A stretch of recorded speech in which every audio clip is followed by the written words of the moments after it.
کرنۍ کال و د پیغمبر سم چې حج یې وکړي د حج پر موقع په عرفات کې دا وویلې چې انشاءالله آینده کال به زه ژوندی نه یم نو یې ډېره زوروره خطبه وویله تمام حقوق یې د انسانانو مسلمانانو د الله او د رسولو د دین د ټولو د بیان کړلو نو دا چې وویلې تقریبا پیغمبر علیه الصلاة والسلام مبارک ژوند خالي اتیا ورځې ژوندی و دا د عرفات څخه د پیغمبر اسلام تقریبا خالي اتیا ورځې ژوندی و دا نو د سفرې میاشته وه آخري چهارشنبه وه د پیغمبر علیه السلام طبیعت څه خراب سو سر کې درد سو بیماري سوله هله پیغمبر اسلام مبارک دومره بیمار سو چې د راپورته کېدو هم نه ولو نو بیا پیغمبر علیه السلام مبارک یو 3 ورځې لا خپله لمونځ ورکړي په دا بیماري کې بیا ابوبکر صدیق ته وویلې چې لمونځونه ته ورکوه 19 لمونځونه ابوبکر صدیق ورکړلو چاته و د مسجد نبوي کې د مسلمانانو ته پیغمبر علیه الصلاة والسلام مبارک نو بیمار سو دا سوره نصر را نازل سو اذا جاء نصر الله چې را نازل سلو پیغمبر علیه السلام جبریل امین علیه السلام ته ویلي ول داسې ښکاري لکه د مرګ خبر چې دې راکړي هغه ورته ویلي وللآخرة خیر من الاولی دغه آخرت تر دنیا ډېر افضله دی بهتره دی نو و دغه خبره ده بیا پیغمبر علیه السلام وفرمایلې الله پاک یوه بنده ته اختیار ورکړي چې ژوند غواړي که د آخرت لوی نعمتونه غواړي دیدار غواړي د الله وایي هغه سړی راولاړ سو د دنیا خبرې پرېښوله آخرت یې منتخب کړئ ابوبکر صدیق وژړل چې وژړل چا پوښتنه وکړه پر چی ژاړې ول دا پیغمبر اسلام خپل ځان ښایي دا معنا ده پوه سولو او بیا د صحابو خو نو ډېر لوړ عظیم مقام و ډېر عظمت الله ورکړی و ابو قحافه چې امام اسلام راوړي ابوبکر صدیق ژړل پوښتنه وکړه ابوبکر ولې ژاړې ول یا رسول الله کشکې زما د بابا بجای ستا اکا ابو طالب وای زما د پلار ته په ابو طالب ډېر خوشحاله کېدی چې ایمان یې راوړی کشکې هغه وایي زه ستا په خوشحالي کېږم د ځان په خوشحالي نه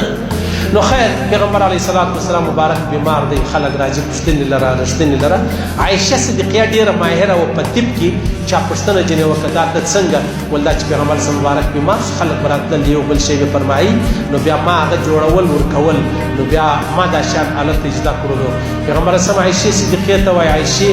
زه 2 روپۍ لرم هغه ورته یا رسول الله 2 روپۍ لرې 2 روپۍ شاور پیدا سي وکه خیرات یا که صدقه یا که عایشه صدیقه وایي زه د پیغمبر علیه السلام په بیماري اخته ولمه نو ما نسوی کولی چې زه خیرات کړم چا ته ورکړم بیا یې په دغه ورځ پوښتنه وکړه عایشې روپۍ دې څه به وکړم یا رسول الله خیرات به کړم نو دلته نه یم خلاصه سوې زه ستا په بیماري و په خدمت اخته یم ورته ورسه روپۍ راواخله چې روپۍ راواخیستې بیا یې داسې ورته کتل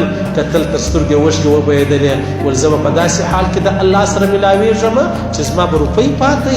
یا دا یې صدقه کې دا خیرات کړی دی عایشه صدیقیه فرمایي چې پیغمبر علیه الصلاة والسلام مبارک د وفات وخت ولو یعنی په دا شپه باندې په چراغ کې تیل ختم سو په چراغ کې تیل ختم سو چې تیل ختم سو په منډې منځې ټول الله د پلاني انصاري کره ورسو ورته څو څاڅکي تیل راکړه زه د پیغمبر صلی په بیماري اخته یم چې کله بیا ترتیب برابر شو بېرته به ستې تیل درکړم دا حالو دا شانو د محمد رسول الله پیغمبر علیه السلام مبارک راووتی رالی دروازه پرده یې پورته کړله انصار ولاړ دي پیغمبر اسلام فرمایلې وصیت یې وکړ چې د انصارو سره ښه کوئ زما سره ډېر ښه کړي دي زما سره چې ډېر ښه کړي دي هغه انصارو کړي دي کور یې راکړئ ځای یې راکړئ وطن و هر څه ډېر زما احترام یې وکړئ تاسو مطلب د انصارو ډېر خیال ساتئ انصارو دومره پریشان وو چې د پیغمبر علیه السلام پر کور به ګرځېدو راګرځېدو چې دا خو پیغمبر علیه السلام دومره ناجوړه دی که پیغمبر علیه السلام وفات سو نو موږ به څه کوو لکه کیسې ماشوم چې وایي که زما بابا وفات سو زه به څه کوم صحیح سلوک نو پیغمبر علیه الصلاة والسلام مبارک به ډېر ژړل ذکر به یې کوئ استغفار به یې وایي بیا چا پوښتنه ځینې وکړه چې یا رسول الله ته خو الله بخښلی ته ولې دونه پریشانه یې دغه د حج چې راغلی د 8 ورځې ته ولې دونه پریشانه یې ول مرګ ته مې ډېر وارخطا دی او د قبر تنګۍ ته مې ډېر وارخطا دی د حشرګاه میدان ته مې ډېر وارخطا دی. ام سلمې پوښتنه ځینې وکړه چې یا رسول الله ته ولې ژاړې، پر چی ژاړې، څه کیسه ده، خو الله پاک بخښلی ته ولې نه زما پر امت ژاړم، زما پاته د هغو څه حال وي، زما پر امت ژاړم چې زما د امت به کوم حال وي پس له مرګه، زما صحیح شو حال یې دغه دی چې یا ګپې پر کوو یا مسخرې کوو یا ټوکې کوو، حال دغه ځای ته راورسېدی. نو بیا پیغمبر علیه الصلاة والسلام مبارک په کور کې ناست دی، یو سرایي سړی راغلی چې راغلی السلام علیک یا رسول الله. یو فاطمه ناسته ده رضی الله تعالی عنها، ویل یا سرایي سړي ویل ملاقات کولی شم؟ فاطمې ورته ویل ملاقات ټیم نه دی، ولاړ شه پیغمبر علیه السلام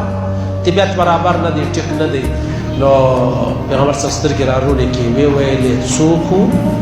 څنګه خیر و، داسې یو سړی ولو. هغه دا ویل ول فاطمې تا وپېژندی؟ ول یا نه مې دې پېژندلی؟ ول دا هغه څوک دی چې ښځه کونډوي، بچی یتیم کوي او سړی له ژونده خلاصوي. فاطمې وژړل، چې ویې ژړل پیغمبر صلی الله علیه وسلم فاطمې ژاړه مه د سترګو سې اوښکې ورصفا کړلې، ویلې ول چې ته ژاړې حاملین عرش نه دي، دا ملایکې چې عرش نیولی دي ول هغه هم په ژړا سي، ژاړه مه.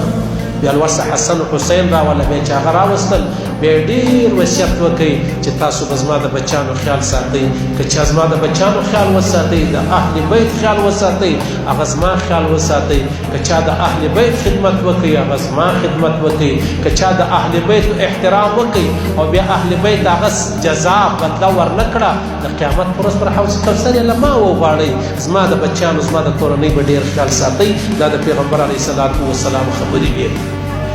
بیا بعد کې پیغمبر علیه الصلاة والسلام بیماري ډېره شوله، پریشاني ډېره شوله. نو بیا یې وفرمیل دلایل نبوه والا عجبه خبر را نقل کړې ده، واورئ. ویلې ول د باندې چې کوم صحابه کرام ولاړ دي پر هغو زما سلام وایست. پیغمبر صاحب د وفات چې بولو څه وایي؟ د باندې چې کوم صحابه کرام ولاړ دي ژوندي دي له ما لرې دي پر هغو زما سلام وایست، او تر قیامت ته چې څه مسلمانان راځي پر هر یوه زما جلا سلام وایست. دلایل نبوه والا را نقل کړي دي. پیغمبر صلی الله علیه وسلم تر قیامت ته چې څه مسلمانان را روان دي پر دې ټولو مسلمانانو به زما سلام وایست، او دا سلام یې ما ته هم ویلی دی او تا ته هم ویلی دی، که یې څه وسله را راوښایه نو ستا دپاره څه کول پکار دي؟ د خبرو لږ سر خلاصېږي. 1400 کاله مخکې ام سلمې ته ویل پر دې ژاړم چې زما پر امت حاریان